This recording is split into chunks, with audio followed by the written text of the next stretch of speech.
Cool. Hey, everybody, and welcome to the Short-Term Rental Fund 2.0 webinar. Really happy to have you all here and excited to talk about this investment. I'm here today with Sif Kafagi and Jesse Dickens, and we are the team right here, or at least the team who's presenting to you today. So yeah, I want this to be a super casual conversation. So feel free to put your questions into the chat and we will address them as the webinar progresses, or you can save them for at the end. That works too. But yeah, so I'll start off by just saying that my name is Suja and I am with Luxe Capital Investment Group. And I got into um, investing in alternative investments several years ago, about 10 years ago. And this all paths have led to just continuing to grow my alternative investment portfolio. And I eventually opened up Lux Capital Investment Group and am in offering private equity investments to our investor club. And we're currently offering the short term rental offering. So I now want to introduce Jesse Dickens to just give a brief introduction of himself, and then we'll dive into the content for today. Thanks, Uja. My name is Jesse Dickens. I'm with Little Wing Investments. I bought my first piece of real estate back in 2016 and completely got bit by the real estate bug. Started getting into the investment space more in 2019. I've been focused on multifamily primarily, and recently, over the past 2 years, have jumped into the short-term rental space with my personal portfolio and am trying to move more and more in that direction. So when we saw this opportunity come up to team up with TechVestor in a very high-powered operation, we jumped all over it. So we are super excited to be a part of the team. Yeah, awesome. And yeah, just to add some more color. So, a lot of people come into the world of private equity investing through multifamily, that is apartment investing. And it's a wonderful asset class. And I'm invested in many multifamily deals. And so is my investment group. One of the reasons why we like the short term rental space and what our partner TechVestor is doing in that space is that the short term rental space is a very nascent industry compared to multifamily. And so multifamily is relatively consolidated. There's a lot more institutional players who have already purchased a lot of those assets. Whereas with the short term rental space, where it's a very non consolidated space currently, there's a lot of mom and pop owners. And that means there's room for professional operators to come in and really deliver a lot of value and a high quality product. And it's not that difficult to do very well in the space. And there's a lot of mom and pop operators. So with that, we'll dive into the rest of the presentation. So as some of you who know me already know that I operate short-term rentals myself. It's been amazing for my life. I have been able to replace my corporate income and well over that just by having a very small portfolio of short-term rentals. So it's been awesome for me personally. That said, it is work, right? Like there is work and responsibility that comes with having short-term rentals and with managing them myself. But it's a great industry for the reasons that we mentioned before. It's non-consolidated. And so what we want to offer to our investors is the ability to invest in short-term rentals without the liability of actually owning and operating the short-term rentals, and with none of the work that's required to really deliver a guest experience that's way phenomenal. And our investors really don't have to do any of the work. So the idea is that you invest your capital. We are going to purchase with TechVestor. They're going to purchase about 100 assets in this fund over the course of 2023. And then those assets will be operated by TechVestor. They're in about 10 different markets, and we will deliver cash flow from the rentals to our investors during the whole period. And then when an opportune time comes to sell, we hope that's 3 to 5 or 6 years down the line, then we'll sell those assets one by one, or perhaps as a package, depending on the best opportunity. And then we'll be able to deliver back to our investors out their capital, as well as a, a large chunk of appreciation. So you can get started with as little as $50,000 in our fund. Fund is available to accredited investors. And if you're not sure what that means, just make sure to email either me or Jesse and we can help you figure that out.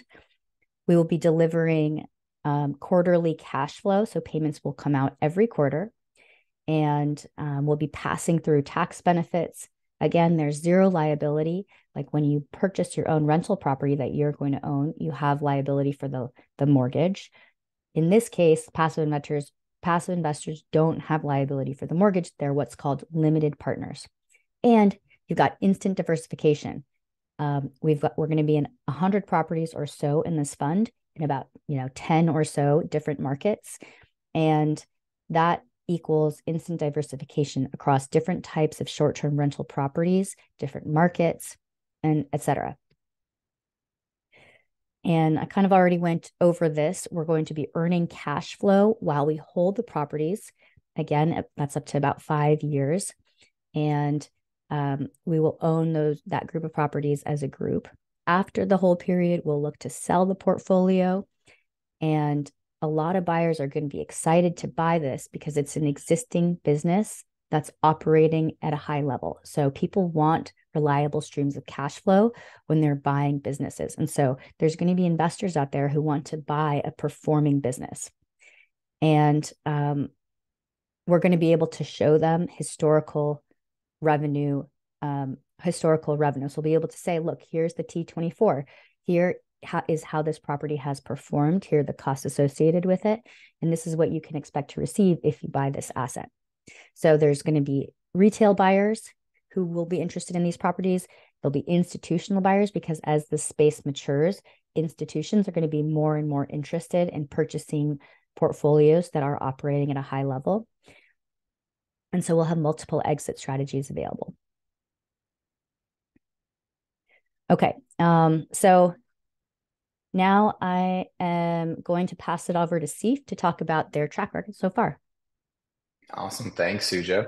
Well, speaking of track record, we've been off to the races a bit in our first fund. So in late 2021 through 2022, we announced our first STR Fund 1, which Suja was a part of, and it is going pretty well thus far. So in that fund, we actually ended up with about 80 properties, and we'll have about 71 or 72 live and operational because we exited 8 of them, but we'll get to that in a second. Some really fantastic stats to look at is, we drive about 71% more revenue than our competition, and we look at basically the average property of a similar size, similar bedroom count, bathroom count in the locations that we're in. And we drive 41% more occupancy, right? So our cash on cash for all our live properties generally is going to be on a stabilized basis over the next 4, 5, 6 years, the hold period, about 8.5%. I'm, looking at our actual data from March as an example. And fun fact, Suja, I don't know, you haven't known this yet because we haven't released it. But in Q1 of 2023, we'll have done more revenue than all of 2022 in general. Right. So that is significant growth year over year, and we will continue to keep pace with that as well. Next slide. So a couple of those things that I mentioned on exits, and as Suja had mentioned on exit cap rate when we sell the business. So people are looking for stabilized revenue, stabilized yield, especially in an operating business like short-term rentals. We've actually been able to exit properties in our first fund for between a 5.4 and a 6.5 cap when we've underwritten for a 6 to an 8. And in the world of cap rate compression, the lower the cap rate, the higher the multiple of revenue. So that's a good thing that we want to continue to see. And that's generated roughly about a 42% average IRR. And that's really where this arbitrage is happening, right? We believe we can buy single family homes based on the value, which is how they've historically traded. And then we turn them into revenue generating assets and then sell them based on that revenue. Just as Suja mentioned, her own portfolio, I highly doubt if someone approached her and said, I want to buy your portfolio today for the value of the real estate exclusively, that she would say yes, because to her, that income is worth significantly more because it's an income producing asset. And therefore it should be valued as such, right? And it happens to have real estate roots. Next slide. So generally over these next 60 months or so, or this projected 5-year period. Really, a big part of it is understanding what to expect. So I like to think of it as a bell curve or a sandwich. So at the beginning, we are going to find properties, stand them up, design them, renovate them, right? Just for example, the stat that I just shared, where our Q1 revenue in Fund One did as much revenue as all of last year. That's because of growth. That's because of stabilization. That's because of everything coming to pace. And you'll expect a lot more of your cash flow really in those middle years. And then as we disposition and sell assets, that's really when you'll start to get those equity bumps and that big equity multiple as well. One thing I'd like to mention, and I think this is really important in today's market, is we have always been cash flow positive every single quarter since inception.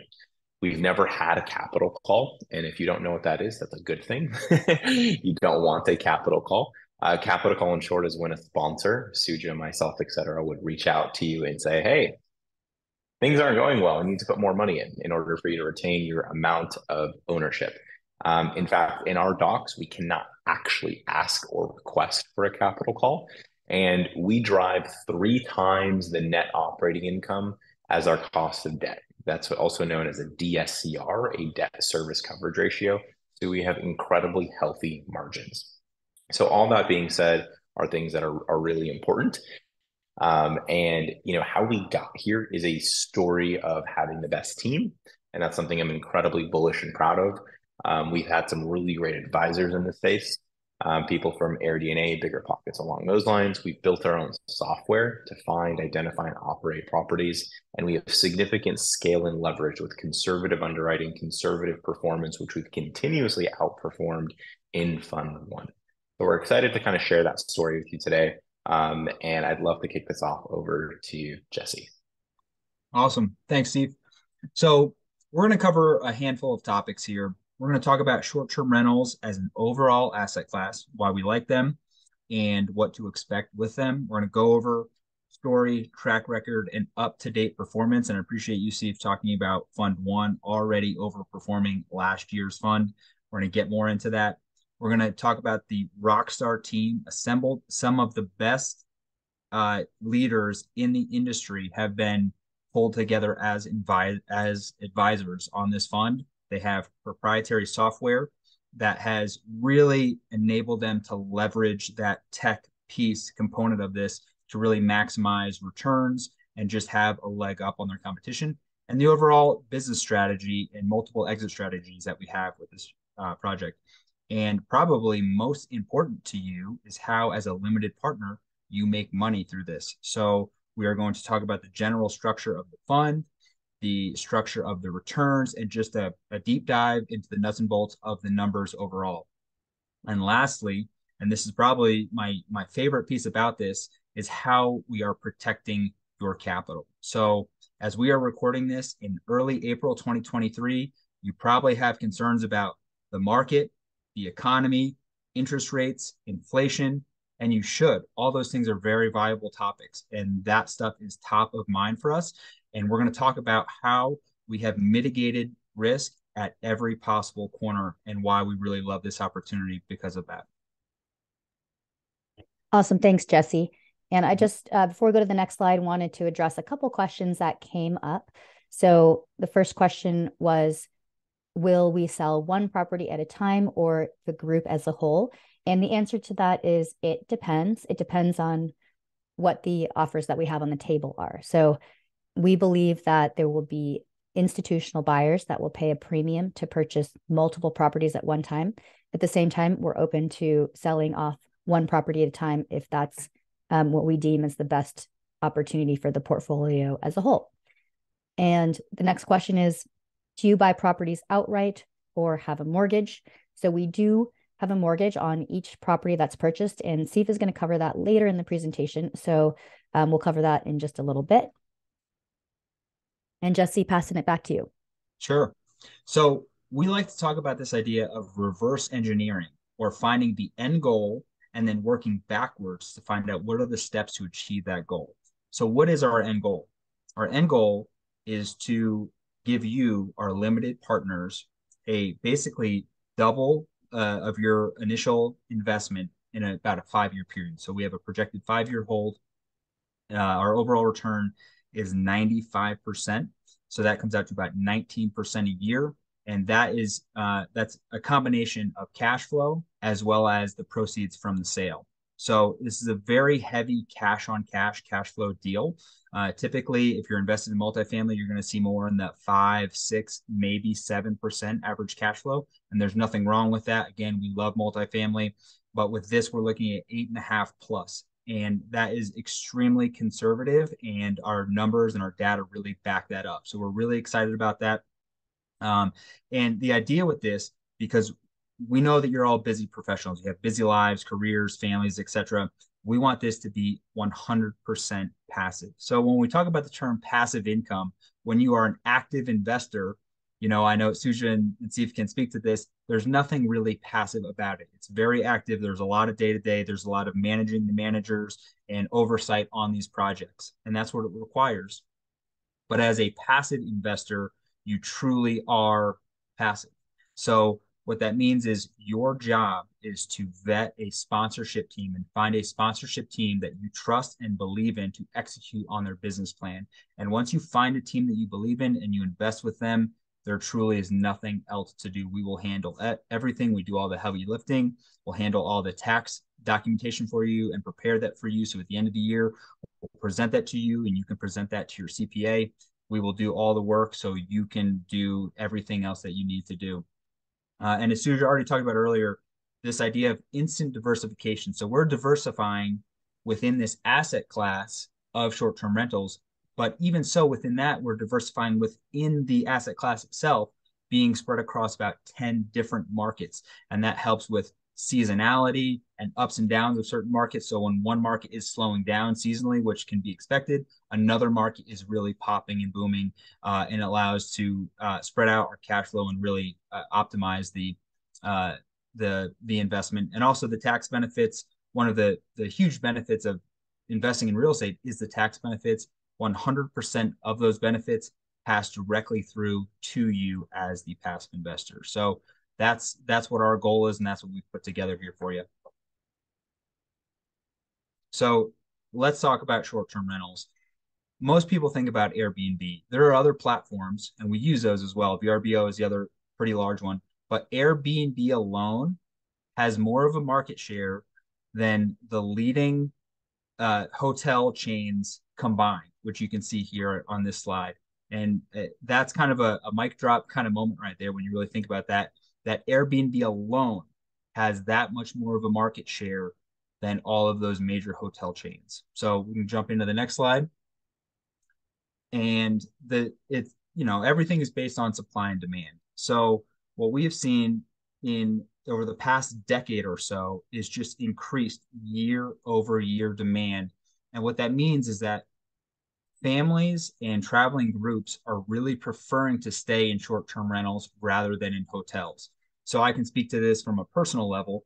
I will only stay in a hotel if I travel by myself or if I'm traveling to a conference where the hotel is actually hosting that conference. Other than that, when I travel with my family or I travel with some friends, we only look at short-term rentals, and that trend has been growing year over year for the past decade. COVID has absolutely spiked that. And now as we have more of a working remote kind of environment, which has really been proven to stick around. It's not just a COVID related thing. That's really where the industry is moving towards.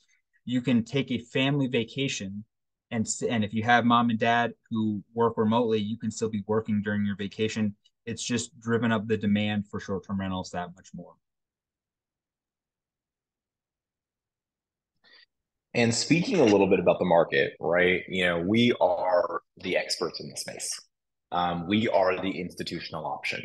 And when we compete against these moms and pops, we're really competing in a $150 billion industry, of which most of that revenue, most of that action happens right here in the States. And in fact, most of it happens in drivable destinations from major metros. And while we love to hear about the unique experiences and the tents and the glamping and all those types of things, most of these homes are located and well positioned from our own thesis and strategy of drivable destinations. Next slide. And what you'll see is it's not a COVID year. It's not an anomaly. If you went back to 2020, 2021, I think a common theme we heard was, well, people are traveling more often because, they were all just cooped up. Well, they're still traveling and they're still moving around more than they ever have before. Booking activity is up year over year in January, it's up year over year in February, it's up year over year in March. You can go to AirDNA and vet this data yourself. If you go on to the next slide, you also see that demand is picking up. And again, it's not just a COVID year. It's not the year after COVID. It's things are continuously trending because permanent behaviors have changed.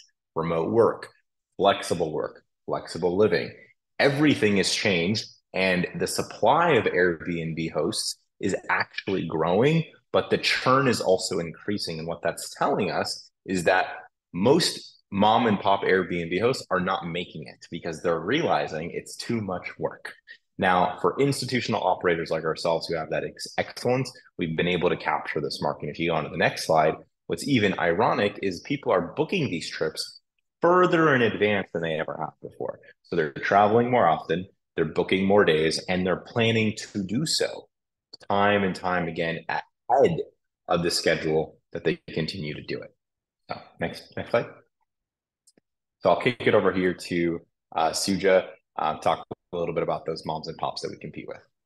Yeah, absolutely. So one of the major competitive advantages that this fund has is that we've got TechVestor, who is operating this whole portfolio. And I was just speaking to an Airbnb operator just this morning. We were having coffee, and she was a typical mom and pop operator. And, I can tell just based on her average daily rate that she was telling me that she was getting, that she was well below what she could be getting. And so that's really the reality of what most of the Airbnb, 90% of Airbnbs are operated by mom and pops.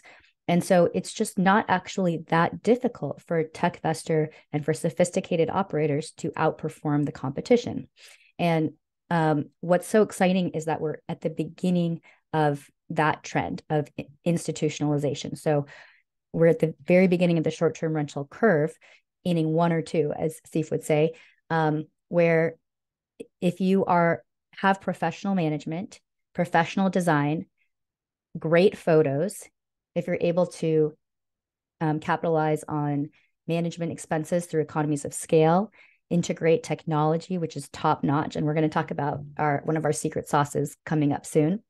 And we've got automation, capital, talent, et cetera. So if you're actually operating this business as a sophisticated business, then it's very easy to outperform the competition. So when you pair that with all the demand that Jesse and Sif were talking about, it really gives us a very strong case for being able to continue on the trend that we're seeing, where Sif and team are just blowing their projections out of the water.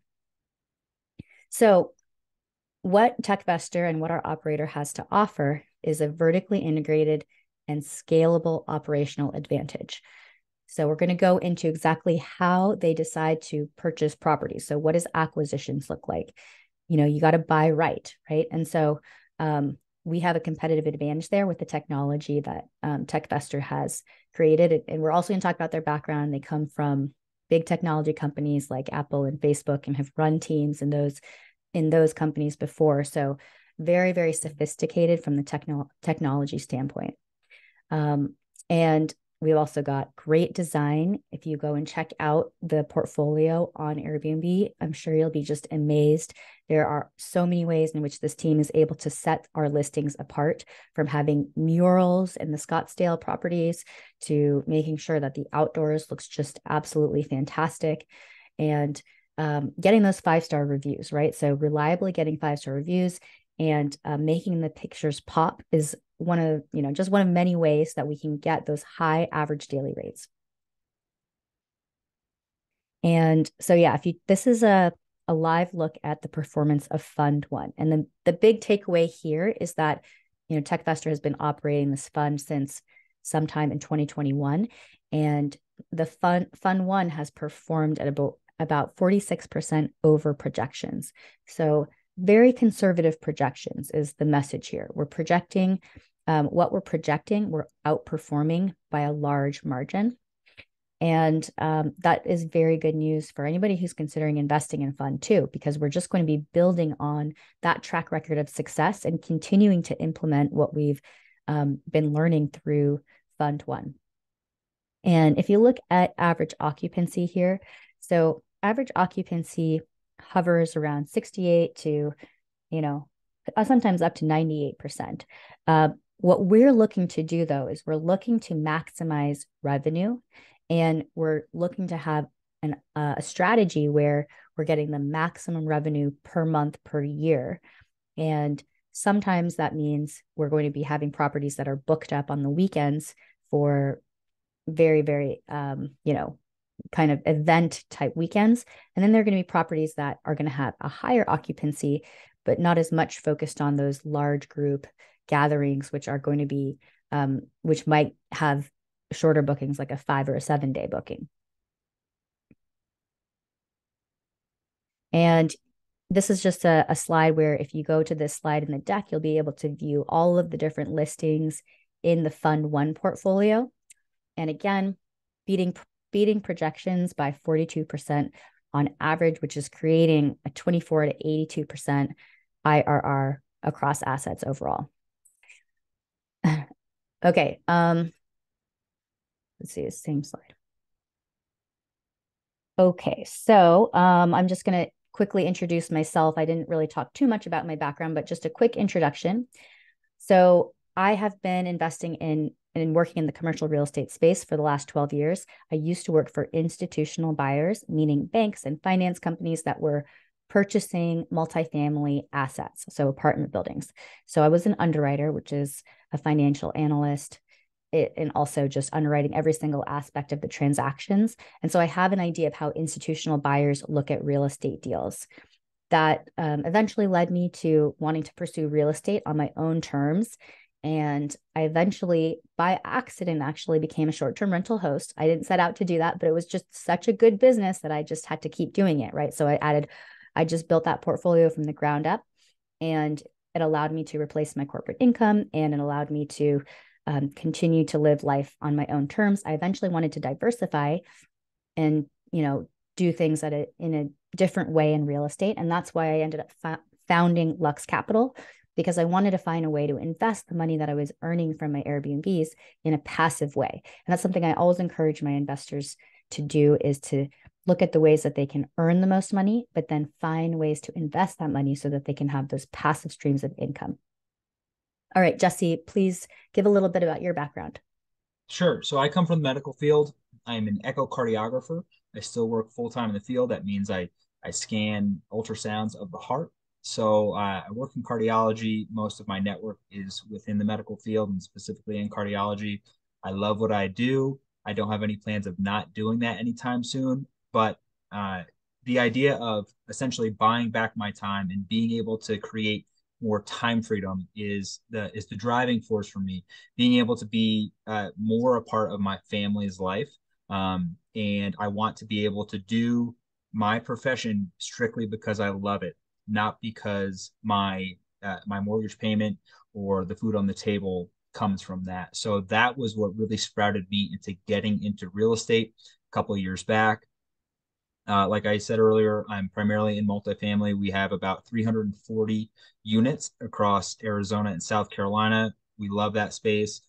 We haven't been able to find anything that really makes sense over the past 6+ months, which has led me to really start looking into some other asset classes, and again has led me to this team, and couldn't really be happy about it.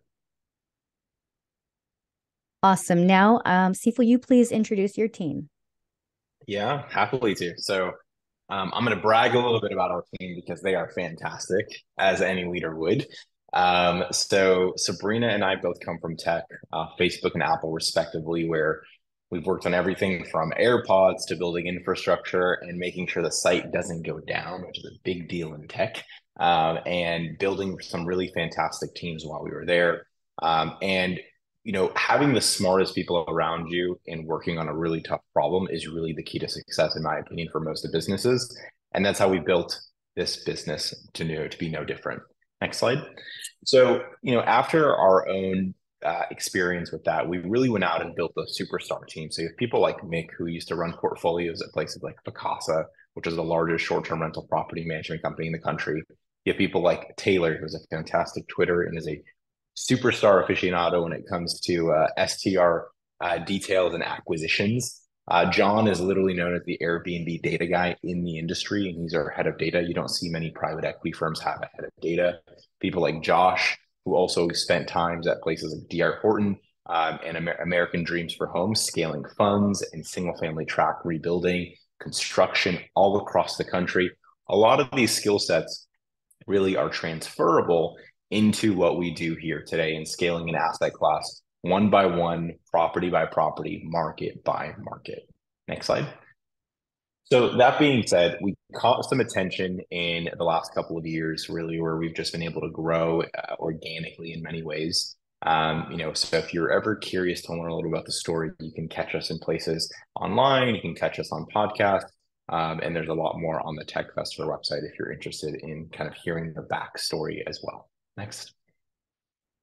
So one of the key things we realized very early, and Suja mentioned this earlier, where we're in that first or second inning. And when you're in the first or second inning, the industry is very small to where it can be crafted and led. And we wanted to have the best in class white hair on the team, as I like to call them, in order to guide us and open doors when those problems arose. People like Scott Shatford, who founded AirDNA, the largest short-term and most trusted analytics platform in the space. Jamie Lane, who's the head of research over at AirDNA. People like Laszlo, who had stints at places like Citadel, Uber, and Realtor.com, where we have open access to certain tools on the real estate market that we need. And people like Rob, who's, of course, the host of the Bigger Pockets podcast. So each of these individuals brings us great value in terms of the approach that we're able to take in the market and the doors that we're able to open as well. Next slide. So all of that brings this team together, and a team is really needed when times go bad or things get hard. And that's exactly why we wanted this superstar team. When everything's going really well, it's really easy to overlook these certain details. But any times when there's challenges, you want the best in class to lead. And that's exactly what we have in the event that that happens. Next slide. In addition to that, we built our own software. In fact, fun story, when we first started, we started really as a software company. We thought we'd help people, including ourselves, find and identify the best possible properties to buy short-term rentals. We were in Suja shoes. We had a small portfolio. We're like, yeah, let's go buy a few more. But how do we not do all this work? And we were conditioned to think like this because of our stints at Apple and Facebook, respectively, right? It's why do things one at a time when you can automate hundreds of thousands of things with some code. And so our software today allows us to underwrite hundreds of thousands of properties a quarter. And that really allows us to better understand and window shop the best possible properties to buy. Next slide. I want to be clear when I say that while we have the name tech in our name and while we do build technology, we are not a technology company that buys real estate. We are not Open Door. We are not Zillow. We are a real estate company that happens to build technology. And the reason that's really important is because our software helps us and guides us. It does not make any automated AI, machine learning type driven decisions on its own and executes them. Every decision we make is final by a human being and not by technology, but technology helps us get the job significantly done faster and significantly better at scale. Next. So where are we buying and where does the data tells us to buy? Now, 80% of our markets happen between Arizona, Pennsylvania, and Florida in Fund 1. And we've continued to expand on those markets with places like Missouri, Galena, Illinois, Memphis, Tennessee, the Hudson Valley of New York. We're looking at the Asheville Mountains of North Carolina, the Blue Ridge Mountains of Georgia, as well as those metro markets that we're already in, places like Clearwater, places like Scottsdale. And the reason it's really great to have a blend of this is you get a blend of geography, a blend of state, a blend of seasonality, a blend of guest. So as Jesse mentioned earlier, the diversification you're able to really get by investing in a fund like this, which is known as a multi-asset blind fund. We don't know what we're going to buy next exactly, but we have a general idea of our business strategy. All of those types of things are going to influence how we balance a portfolio over time. Next slide. Steve, just a quick question came in, Yeah. and I know you kind of spoke to this, but if you could elaborate, what are some of the variables that you're looking at when you're running your algorithm? Yeah. So, unfortunately, an algorithm can't tell you if the house you're looking at is shit and needs a lot of renovation. However, it can pull in public and private data on things like purchase price, average purchase price for what that market would sell, say, like a 5 bedroom for. And the number one thing we look for is price to rent ratio or revenue to purchase price. So, for example, in a market like what we look for in general is an average about 20%. So if we're going to spend $500,000 on a property, assuming that's the purchase price, I want to see that house do about 100K in revenue in order for us to be able to excel. Now, beyond that, I also want to see that there's room for growth, right? That market isn't saturated. Into when I say saturated, it's not by number of properties, it's by number of institutional high quality operators, right? That's what I talk about when I think about saturation, which today there isn't really a single market in the US that's actually saturated at all by institutional like operators, which is why we're in the first inning of this game. But that's one thing we look for. We look for also our ability to drive continuous growth in that market and economies of scale. So I don't want to be able to just buy one property. I want to be able to buy 30. So if I'm going to enter a market, I'm like, okay, it meets this price to rent ratio. There's enough of that type of product on the market. Our software tells us that in this market, the best type of property to buy is a 4 bedroom with a pool or larger. So we can, amenitize it the way that we can. And that kind of product, that pure real estate supply, comes on market enough for us to make a substantial economies of scale play here over a set period of time. And if all those things are yes, then it makes it to what we call our news feed, right? To where we're starting to window shop our markets and our properties and continuously evaluating from there. That kind of leads us right here to our strategy, right? The most important thing that we look for on this slide, and everyone here can read it, is actually that top left one where it says $200 ADRs. ADR stands for average daily rate. Suja mentioned this earlier about the friend that she had that she was having coffee with. That's a short-term rental host as well. The reason we target 200 plus is we do not compete with hotels. Most of our homes we tackle are 4 bedrooms or larger with pools, well amenitized, pickleball, game lounges, sleeps 8, 10, 12, 16 people. They're incredibly built for groups without frictions of space in markets that Airbnbs, families are demanding this type of product. And for example, if you look at just 2023, I'm just going to read off some data here live. In January and February, respectively, where this is our slow season in terms of seasonality, we accomplished a $424 ADR and a $458 ADR in January and February, more than double what we typically look for. Forward looking, I'm looking at June, for example. Right now, it's trending towards a $700 a night ADR because that's in our prime high season. Now, you must be asking, well, if you're driving these high premiums, you must not be booking as much as other people. Well, let me tell you the data. January and February, respectively, 74 and 75% occupancy. March saw about a 76% occupancy. And in March, which just wrapped up, a $516 ADR, right? So we are charging the top end of the premium, achieving top end occupancy in seasons, low seasons and in high seasons, diversified across geographies and seasonalities across the country, both East Coast, West Coast, and Midwest. All those things factor into our strategy. Next slide. Okay, thanks. Steve. I'm just gonna interject. A question was asked, which was, and I'll go ahead and answer it. Is why don't you use mortgages to buy these properties? Why use a fund instead? And the answer to that is we are buying these properties with mortgages. The fund is for the equity portion. So if you think about when you are going to buy a single family house, you've got to give the bank a down payment. That's your equity portion.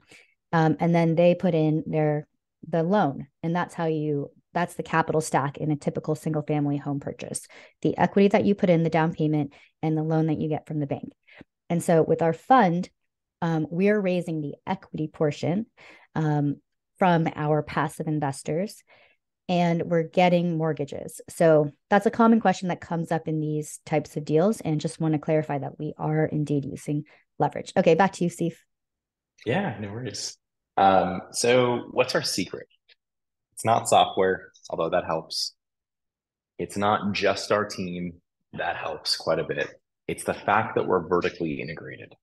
We are the only vertically integrated owner occupied business in the short term rental of our scale in the entire industry. And while it was incredibly difficult to build a vertically integrated business, in fact, at the beginning, we didn't even think we would need one. It has been by far the biggest blessing in building one. And I'll tell you why.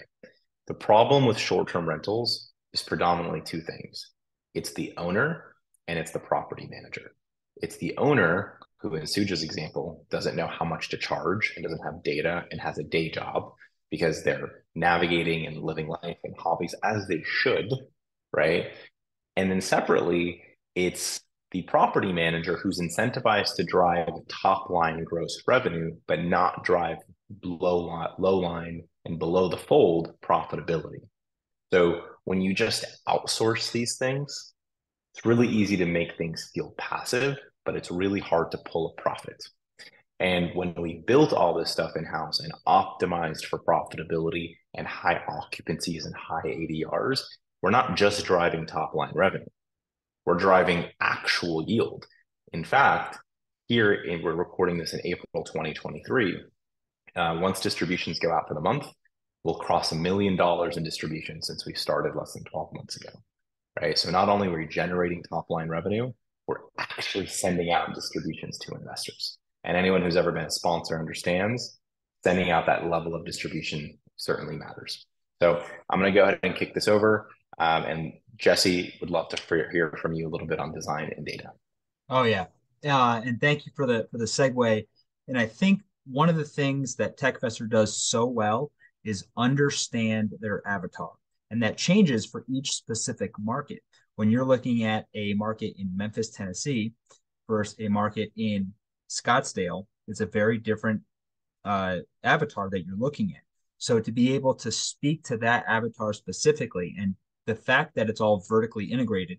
So when you've got your head of acquisitions sitting at the table with your head of design and data, those conversations are seamless transitions, and they're able to really create these unbelievable spaces that I'm about to show you here. I don't know what I did to get on Suja's good side, but she gave me the fun slides here. So let's jump in and look at some of these properties. So this is kind of a great case study. So this property is obviously in Scottsdale. This was purchased as an already existing STR. And when it was purchased, it's the 12-month revenue, gross revenue was about 145,000. After 1 year of operations, after TechVestor purchased it, they brought it up to around 208,000, almost a 50% jump in revenue. And that all comes down to design, to management, and the way that they advertise on these platforms, the way that the pictures are set up, the way that everything lines up, the communication is again all vertically integrated, so you're able to just generate a higher revenue, and it's a beautiful property. And if we go to the next property, you can see kind of a before and after. So I think we probably all stayed in this property on the left. So there's nothing wrong with it. It'll get you through the weekend if you're going for a stay. It's nothing special, nothing to write home about, but you might get in for a good value. That property turned into the property on the right, and this is just obviously a much more modern, much more sleek.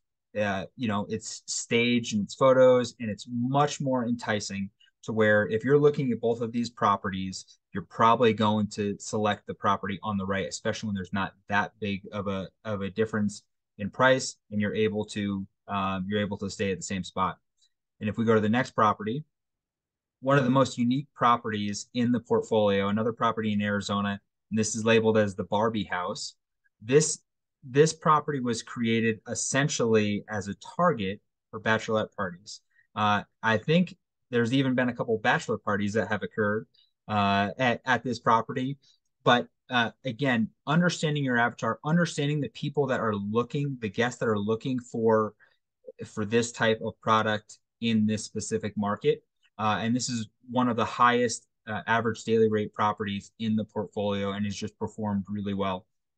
If you jump to the next property, This is in Memphis, and you can just tell that it's an elegant style. It's just really well thought out, and it's just extremely enticing.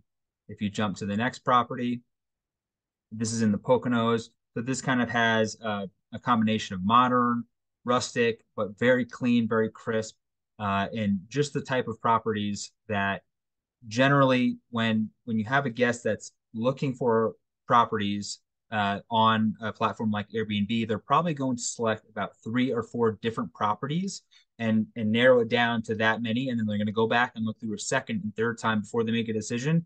And the way that we have these properties staged, the way that the photos are laid out, it's just it's clearly driving revenue, and you can see the reasons why. All right. So now let's talk about the numbers and the perks. So what do you as an investor get? So the minimum investment is $50,000. So that's actually super accessible when you are thinking about the overall private equity world. A lot of times minimum investments are, 100, 200, even $500,000. Our projected hold period is 5 years, although we're looking to exit between years 4 and 6, hopefully for sure. 100% of the tax benefits gets passed through to investors. So if you're new to syndication investing, one of the major reasons why a lot of investors come to syndications is because of the paper losses that we get in real estate. Real estate is a very tax advantaged space. And the more that you learn about it, the more exciting it gets. But just something to know is that these investments are very tax advantaged. The investments will yield quarterly payouts. So we'll distribute cash flow on a quarterly basis, as well as portfolio updates. So every quarter you'll get a detailed video updating investors on how the portfolio is performing compared to projections. And, having watched the last few quarterly updates, it's just getting better and better. Average annualized cash on yield is 8.5%. As Jesse mentioned earlier, usually with multifamily, we're looking at more like it can be as 2, 3, 4, 5, 6, 7%. It really just depends on the type of deal you're looking at. But with short-term rentals, we're higher on the cash flow than your typical multifamily deal. For those of you who are looking for income, this is a great opportunity for that. In general, with syndications, we're looking to double our investors' money in about 5 years. So that equates to about a 19 or 20% average annual return. And we're optimistic that that's a floor for what we expect to achieve. It's another major reason why investors are attracted to investing in private equity, because the returns are much more predictable and they're much more favorable than average stock market returns. So if you're really looking to get a wealth snowball going, to grow your wealth exponentially, that can happen much more quickly when you're getting smarter about how you invest your money. And that's one of the main reasons why I'm in private equity, is because I want that snowball to grow as quickly as possible with as little risk as possible. And again, over 100 properties. So that's a lot of diversification to get in a real estate syndication. Oftentimes in real estate syndications, investors are investing in just one property. So to be able to invest in 100 properties across 10 different states, you've got instant diversification, which is another attractive aspect of it. So with this deal, as you learn about the syndication world, you'll start to learn the lingo. One of the key terms is a preferred return. So what is a preferred return? A preferred return is when investors get paid first. So investors get paid all the distributable cash flow until the 8-pref is met. And then at that point, the distributable cash flow will be split according to the cash flow waterfall. And in this case, the waterfall is a 70-30 waterfall. So 70% of the distributable cash flow after the 8% cumulative average annual returns will be distributed to the limited partners, which is you, the passive investors. And then 30% will go to the fund managers. And that goes for when we exit the properties as well, that distributable cash flow will be distributed according to the cash flow waterfall. And if you're new to this, don't worry, we can go over it as many times as you want after the call. And here's another way to just look at how this this fund is going to grow. You'll put in your $100,000, and in year one, we're looking at about $4,000. This is just based on a hypothetical investment of $100,000. Year one is about a 4.5% projected average annual return. Then we go to an 8%, 9%, 10%, and 10% in year five. And then in year five, you're also projected to get your capital back plus a large bump from appreciation because, as we've discussed before, we're selling performing businesses. And so buyers are going to pay a premium for the properties that we're selling because we've created an income producing asset that is reliable, that is optimized, and that is there's a lot of demand for that in capital markets. Okay, so taxes. So I alluded to the taxes overall previously.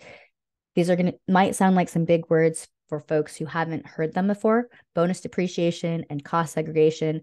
Those are fancy terms for paying less taxes. And we get to take advantage of that in the real estate syndication space and in this space as well with short-term rentals. We're passing all of that depreciation through to our investors. And that's not always the case. Sometimes syndicators don't pass through 100% of the depreciation. But in this case, we are going to be passing 100% through, and that'll equate to about 20% of your invested amount in year one. And you will, how does that show up on your taxes? Well, it can show up a couple of different ways. You'll get a K1 from us, and then you'll hand that to your accountant, and you will be able to count those losses against the cash flow that you received from this fund. So most likely in year one, you definitely won't be paying any taxes on the cash flow from this fund. If you own, and I can't give tax advice, so take this all with a grain of salt and make sure you talk to your CPA and your financial advisor, et cetera. But in general, passive losses can offset passive income. So if you have any other passive activity income, such as rental properties, that can often be counted. You can often use our losses to count against that. So very advantageous for people who do own real estate already. And another exciting thing is owner stays. So if you invest in this property, I know you're all considering that. If you end up investing in this fund, you are an owner of every single property in this portfolio. That's 100 properties that you're an owner in.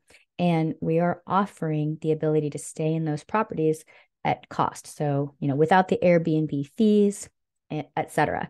And so that can save quite a bit of money, and you get to stay in a place that you own. And we really want you to take advantage of this. It's a great way to understand your investment and have a great vacation for your family and save some money as well. All right, I will now pass it over to Jesse to talk about downside protection.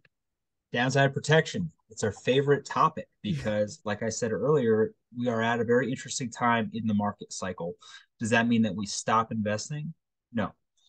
If you are invested in the S&P 500, basically over the past 2 years, it's been even. There's been basically no growth over a 2-year period. So we look for these alternative investments to really juice up our cash flow and our appreciation.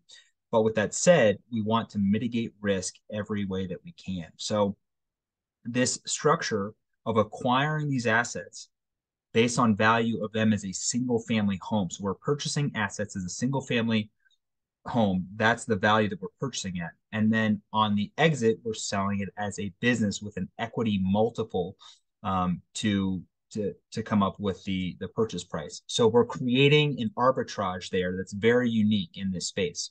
And the piece that I love about this is that the financing is set up to where we are never a forced seller. If you are involved with commercial real estate or understand where things are at in the commercial real estate space right now, you probably understand that the groups that are having some difficulties are ones that put on floating rate debt. So they have debt that is coming due and they are forced into a capital event, whether that's a refinance or the sale of a property.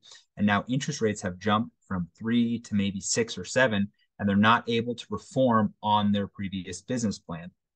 With the debt that we have lined up, Sam Silverman is the head of capital markets, and he has set up an incredible situation with a lender where we have 10 years of fixed rate debt. That allows us so much optionality and flexibility to get into these properties, operate the way that we need to do, maximize efficiency, and then we have such a long window. We do not plan on holding this portfolio for 10 years. This is a 5-year projected hold, but we look at worst case scenarios. What if in 4 or 5 years we're in the worst recession that we've ever faced and it's just not the right time to sell? That's okay. We don't have to sell. We can pivot. We've got midterm rentals as a fallback, as fully furnished properties.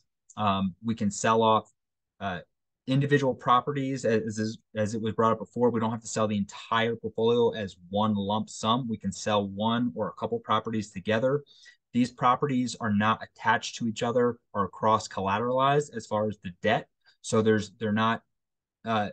just all looked at as individual assets because they are, and we can sell them off accordingly. So the way that the financing is set up, we have so much flexibility to make sure that we are making decisions that are in the best interest of the limited investors, and we will continue to reevaluate the economic conditions that we're in and what is the best strategic move that we can make to do what's best for this investment.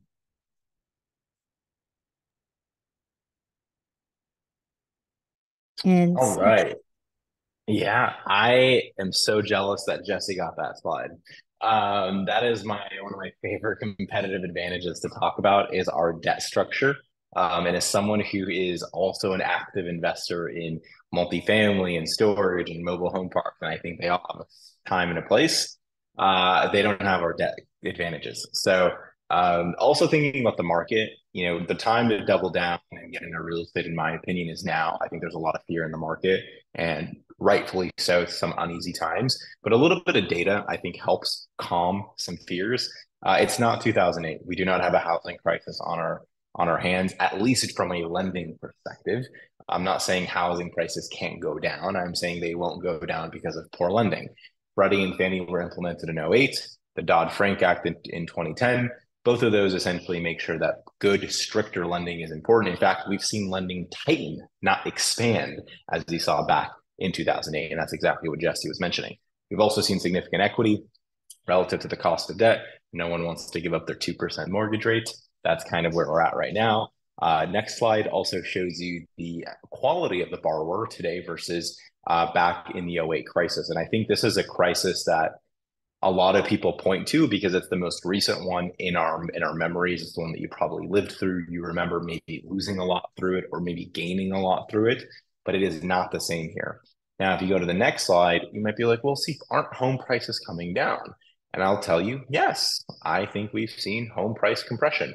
However, we're seeing revenues increase, ADRs increase, inflation increase. So what you have is a beautiful pendulum of timing. If home prices continue to come down and revenues continue to go up, you can buy the same asset for less and drive a higher yield. And if your response to that is, well, the cost of debt is more than it was last year, the cost of that debt is actually relative to the average of where it's been over the history of the time. 3% interest rates are not normal. They've never been normal. And we may never see 2-3% interest rates ever again. And that's totally okay. But in the event that interest rates come down, we can always do a rate in term or a cash out. And then therefore, artificially, by nature, it will inflate the yield that we're getting because we just pulled out a bunch of equity or reduced our cost of debt, depending on that structure. So all of those things really are to tell us we're not waiting around for the market. We're going to go arbitrage the market where it is today. We're going to monetize it. We're going to benefit from it. And as the market continues to show favorability in other ways, we'll take advantage of it. So next slide. Okay, Steve, a question just came in, which I'd like for you to answer, which is, given that we're heading into uncertain economic times, I mean, obviously this isn't 2008 as you just spoke to, but what gives you confidence that we're going to continue to see an increase and see the kind of revenue that tech investors currently getting? If I told you in a few of our properties, we're seeing as high as 71% year over year revenue increases, you may not believe me, but I'll throw it out there. And so the reason I'm bringing this up is because inflation itself will drive prices and cost of goods and everything else up. And I think we can all agree that the data tells us we're in inflationary times. The best operators always remain in business regardless of what happens. And the markets that we're investing in, if you go back to the beginning of this webinar recording, we talked about drivable destinations for major metros. So the places where we invest are where people go when everything is going great and when everything is still not going great, right? Because they still need to get out. Instead of maybe going to Italy, they go over to Scottsdale. And maybe in a good year, they're going to Italy and Scottsdale, right? It happens. And our trips are built for families, built for groups. They're actually more economically feasible than hotels, so we don't compete on price, right? In terms of need there. So our product in itself is actually isolated in many ways, regardless of where the market's headed. Okay, thanks for that. And also, the question came in, how long does it take to deploy the capital that's coming in?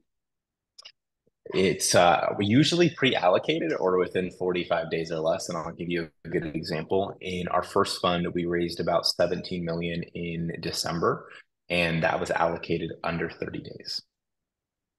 Okay, awesome. Back to you, Steve. Yep. So a couple of things here is to really understand our competitive advantage. And one of our competitive advantages beyond our technology and our acquisition strength and all that, and our operations, is the fact is if someone was to go try to build our infrastructure today, the advantages we have through our vertically integrated opco, it would cost 8 figures, 9 figures, right? And in order for them to do that, they would have to be at a limit of scale or venture backed or something. And most people aren't going to go take those challenges today in today's market, making us further insulated from competition. So a couple of these things also, when you look at the market, we've seen everything over the last couple of years. Things sell from a 1 cap to a 5 cap. In fact, I think last week I saw a 7 property STR portfolio in one market try to fetch a 7 cap. And I think they might get it. And it's funny because you sit there and you look there, their 7 property portfolio looks fantastic, but our portfolio will end up being, or portfolios, I should say, be about 30 times larger. And in the business of real estate, scale means further compression because it becomes harder to replicate that level of scale with that level of dollars. And when you look at how we're underwriting, it's been incredibly conservative to the element of market. Next slide. All right. So kicking off here to Suja. Yeah, go ahead. Thanks, Steve. So if you're interested in participating, and we're glad you're considering this investment, this is what's going to happen next. So first, the paperwork is up on the portal, so you can review it and go through it. Have you and your spouse sign it if that's your situation. Then you'll fund with usually a wire, and then Seif and team do all the heavy lifting. We will distribute cash flow on a quarterly basis and updates on a quarterly basis. And that's really all there is to it. So this is a totally passive investment opportunity to invest in an emerging asset class that is non-consolidated and has a top-notch operator that has the ability to buy just like the best properties at fixed rate debt for 10 plus years. And oh yeah, that leads me to another question, Seif, which is, it came in. So what is the break even occupancy? Obviously it's going to vary property to property, but can you speak to that?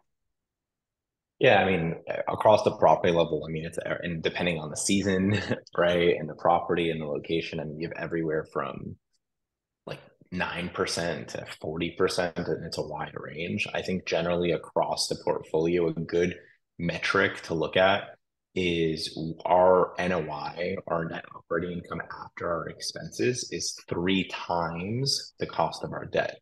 So realistically, and we're usually operating at a 75-ish, 80% occupancy, which means we can realistically typically break even around the 20s, right? And that's just going to be, again, dependent on property and market. And because we look at it from a blended and seasonal perspective. For sure. Yeah, no, that's very helpful. Thank you, Steve. All right. So we've got an investor portal through InvestNext, which makes it easy to track your investments and to get disbursements automatically via ACH. So you don't have to worry about, getting the ACHs, and you can easily track them on your portal at the end of the year, whenever you want. This is how we'll distribute K1 documents or tax documents. They'll be under the Documents tab. And yeah, the goal is to make it a very streamlined, easy process for investors. All right. So, another point about this is we're going to be scaling this portfolio. So 100 plus properties really allows us to diversify the investments and create a lot of value for our investors. We've got, this is just an example of some of the team members that TechVestor uses. So the cost segregation, we use that to get the best tax benefits. InvestNext, that's the investor portal, Holland CPA, and Michael Best for legal. And yeah, I think that this is kind of something to sum it up. So we're looking at behavioral shifts in the economy, right? So people are using short-term rentals more for their vacations as well as just for living their lives. So going and spending a month somewhere, working from that place and enjoying it. That's a lifestyle shift that COVID kind of sparked, and it's continuing, right? And so we showed the data earlier. Short-term rentals are just getting more and more popular year over year. And we are responding to that by providing that product at a very sophisticated level. So amazing design, amazing amenities. What we're creating properties that are really set apart from what else is in the market. And that way we can command a relatively high daily rate that's still very affordable compared to hotels. So we're not competing in a luxury market. We're competing in a very family-friendly market.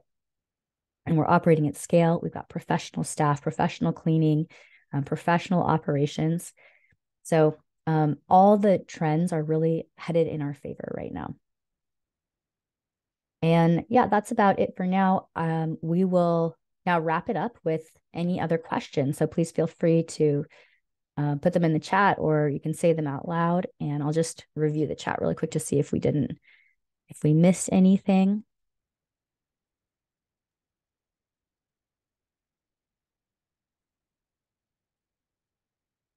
All right, well, I'm not seeing any other questions that we haven't answered yet. So yeah, maybe we can wrap up with, Steve, is there anything that you think we should cover before we start to bring it home?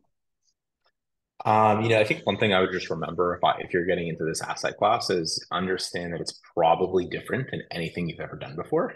There's seasonality, not every quarter is the same. There's ramp period. If we're right, I think we're gonna hit a really great grand slam. And I think if we're wrong, it'll feel like a great double. That's how we've built this from a risk adjustment perspective. We have really great debt terms. And never going to be a forced seller, as Jesse kind of covered that slide. I think that allows us to drive really great income, even in times where things might be a little uneasy. And if that's where you're feeling today in today's market, I think this strategy has a lot of focus on risk adjusted growth and risk adjusted exits. And the team is fantastic. I can't stop talking about that, right? Like in times where you need to operate well, I think this is a team that you can trust. They're industry experts. We have advantages in technology and people. And I hope everyone may consider that as they make these investments. Awesome. Thanks, Steve. And got another question about timeline to invest. So the current funding deadline is